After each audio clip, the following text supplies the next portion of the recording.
Partnership का मतलब होता है दो या दो से ज़्यादा लोग मिलकर बिजनेस चलाना और प्रॉफिट शेयर करना। इसमें सब पार्टनर्स को ओनर्स होते हैं और प्रॉफिट शेयरिंग रेशियो अग्रीमेंट के अकॉर्डिंग होता है। पार्टनरशिप के इंपॉर्टेंट एलिमेंट्स होते हैं अग्रीमेंट, म्यूचुअल एजेंसी और लॉफुल बिजनेस। पार्टनरशिप डीड एक रिटन डॉक्यूमेंट होता है जिसमें कैपिटल, सैलरी, कमीशन और प्रॉफिट शेयरिंग रेशियो मेंशन होता है। कैपिटल अकाउंट इन्वेस्टमेंट को शो करता है और करंट अकाउंट डेली एडजस्टमेंट को रिकॉर्ड करता है। तो सबसे पहला टॉपिक आता है बेसिक कॉन्सेप्ट्स ऑफ पार्टनरशिप।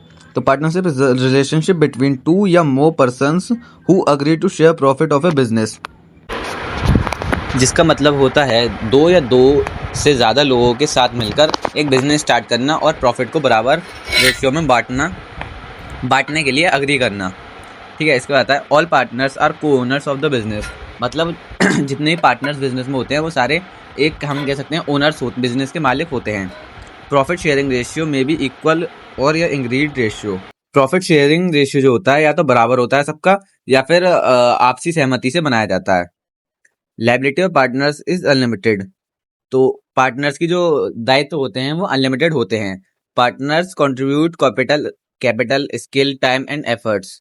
ठीक है, पार्टनर्स जो क्या कह सकते हैं हम, साझेदार अपने बिजनेस में अपनी पूंजी लगाते हैं, अपनी शक्ति लगाते हैं, सहन शक्ति कह सकते हैं। ठीक है, अपना समय देते हैं और अपने एफर्ट्स लगाते हैं। Profit are shared, losses are borne by all partners. Profit हो या लॉस वो सब आपस में बांट लिया जाता है। इसके बाद आते हैं एस्टिमेंटल्स ऑफ ए पार्टनरशिप, मतलब अग्रीमेंट। ठीक है, ओरल या रिटन भी हो सकता है ये। Mutual agency, share profits, carry on business, lawful business. तो ये कुछ एसेंटियल्स थे, ठीक है, पार्टनरशिप के। इसके बाद हैं पार्टनरशिप डीड, जिसे हम कह सकते हैं पार्टनरशिप समझौता कह सकते हैं, या ठीक है, a written legal document that contains term and conditions agreed by partners, usually included name and address of partner। ठीक है, पार्टनरशिप डीड ऐसे समझौता का लिखित पत्र हम कह सकते हैं होता है जिसमें लिखा होता है सबसे पहले तो नेम एंड एड्रेस पार्टनर्स के। ठीक है, उसके बाद नेचर ऑफ बिजनेस, मतलब बिजनेस किस तरह का है। उसके बाद कैपिटल ऑफ ईच पार्टनर, मतलब सबकी कितनी कितनी पूंजी लगाई गई है सबके द्वारा। उसके बाद प्रॉफिट शेयरिंग रेशियो के, किसको कितना प्रॉफिट मिलेगा। उसके बाद इंटरेस्ट ऑन कैपिटल, उसके बाद ब्याज, पूंजी पर ब्याज। ठीक है, उसके बाद लिखी जाएगी सबकी सैलरी और कमीशन किसको कितना मिलेगा। उसके बाद इंटरेस्ट ऑन ड्राइंग्स, मतलब आर पर कौन कितना ब्याज देगा उस हिसाब से सब लिखा होता है। ठीक है, तो फिक्स ही होता है, कौन कितना का मतलब नहीं होता इसमें। आर पर एक फिक्स ब्याज होती है 6% या 8% जो भी होती है। ट्रीटमेंट ऑफ गुडविल, ठीक है, गुडविल का ट्रीटमेंट होता है वो लिखा जाएगा इसमें, मतलब ख्याति कह सकते हैं एक तरह से। और ड्यूरेशन ऑफ पार्टनरशिप, मतलब पार्टनरशिप का समय, साझेदारी का समय, ये सब चीज लिखी जाती है पार्टनरशिप डीड में। इसके बाद आता है capital and current accounts. Capital accounts record amounts invested by each partner in the business. तो इसमें साझेदारों द्वारा लगाई गई पूंजी का हिसाब किताब लिखा होता है कैपिटल अकाउंट में। इसके बाद आता है current account, records all transactions other than capital, example drawing, interest, salary, commission, share profit और लॉस। इसमें बाकी कैपिटल को छोड़कर बाकी सब अकाउंट्स लिखे जाते हैं। ठीक है, जैसे आर का, ब्याज का, सैलरी का, कमीशन का और शेयर एंड प्रॉफिट रेशियो वगैरह, लॉस वगैरह सब चीज में लिखी जाती है।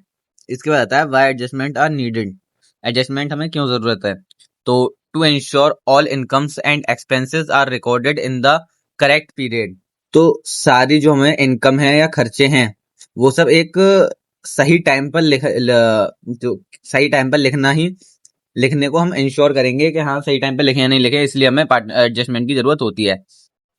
इसके बाद आता है to determine the true profit या loss of the business.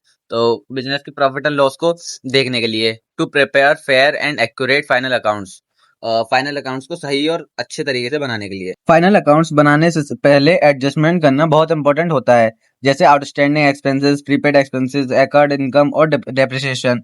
Adjustments का मेन पर्पस ट्रू प्रॉफिट निकालना होता है। अगर एक्सपेंस आउटस्टैंडिंग हो तो प्रॉफिट कम होगा, और अगर प्रीपेड एक्सपेंस हैं तो प्रॉफिट इंक्रीज होगा।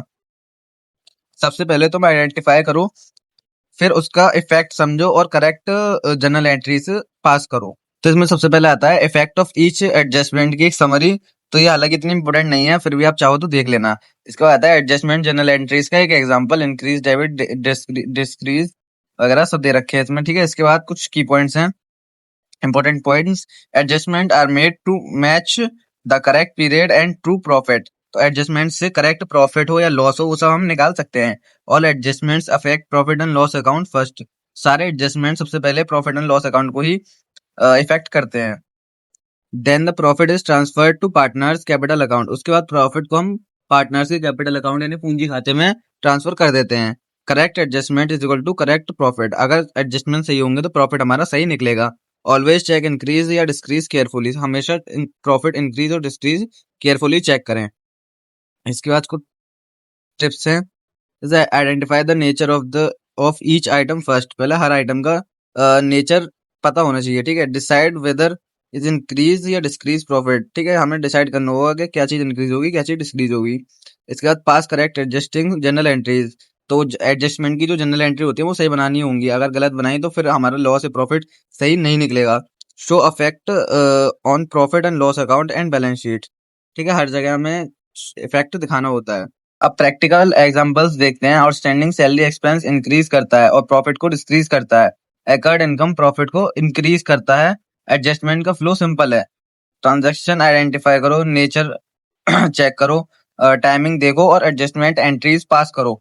ये सब एडजस्टमेंट फाइनल अकाउंट्स का एक्यूरेट बनाता है और करेक्ट फाइनेंशियल पोजीशन शो करते हैं। तो एक एडजस्टमेंट्स का एग्जांपल हमने दे रखा है, आप चेक कर सकते हैं। इसके बाद है फ्लो समरी दे रखी है हमने। जैसे ट्रांजैक्शन अकर्ड, ठीक है, यानी चेक नेचर सबसे पहले, उसके बाद चेक टाइमिंग, उसके बाद मेक एडजस्टमेंट्स, उसके बाद प्रिपेयर फाइनल अकाउंट्स और सबसे एंड में आता है डिटरमाइन ट्रू प्रॉफिट। सबसे पहले फिर उसके बाद आता है effect on final accounts. Increase profit decrease profit, जैसे इंक्रीज होगा प्रिपेयर्ड एक्सपेंसेस, ठीक है, ये घटेंगे। अकर्ड इनकम्स और क्लोजिंग स्टॉक ये वगैरह आते हैं इंक्रीज में, डिक्रीज में आते हैं। Outstanding expenses, income received in advance, depreciation, bad debits वगैरह ये सब आते हैं डिक्रीज में। इसके बाद आता है क्विक चेक रिवीजन पॉइंट। ये adjustments are made to match correct period. Adjustment correct period को मैच करने के लिए बनाए जाते हैं। Always affect profit and loss account, ये हमेशा प्रॉफिट एंड लॉस अकाउंट को अफेक्ट करते हैं।